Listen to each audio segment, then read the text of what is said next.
Hello నమస్తే అస్సలం వాలేకుమ్. బక్రీద్ ఫెస్టివల్కి మా ఒమాన్లో 5 డేస్ హాలిడేస్ వచ్చినాయండి. ఎప్పుడు బిజీగా ఉండే మా పార్క్, ఫ్యామిలీతో పిల్లలతో బిజీగా ఉండే పార్క్ బ్యాచిలర్స్తో బిజీగా ఉంటుంది. బ్యాచిలర్స్ నార్మల్ టైంలో అసలు ఖాళీగా ఉండరండి. వాళ్ళు ఎక్స్ట్రా డ్యూటీ చేసుకుంటూ ఉంటారు. వాళ్ళు ఓవర్ డ్యూటీ. ఫెస్టివల్ టైంలో ఇలా ఇంటికి వెళ్ళకుండా వాళ్ళ ఫ్రెండ్స్తో ఇలా పార్క్లో కూర్చుని ఎంజాయ్ చేస్తున్నారు. ఒక్కసారిగా వాళ్ళని చూసేసరికి కొంచెం బాధ వేసింది.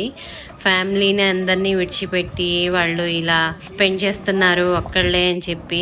ఎవరైనా పొట్టకూటి కోసమే కదా వచ్చి కష్టపడేది అని చెప్పి అనుకుంటూ మా హస్బెండ్తో చెప్తూ ఉన్నాను. రొయ్యల్ని వలుచుకుంటూ షాపింగ్ మాల్స్లో రొయ్యల్ని వలిచిస్తారండి, కానీ కొన్నే కదా తెచ్చుకునేది. అలా వలుచుకోవడం నాకు ఇష్టం. నా చేతులతో నేను క్లీన్ చేసుకుంటే నాకు నీట్గా అనిపిస్తుంది.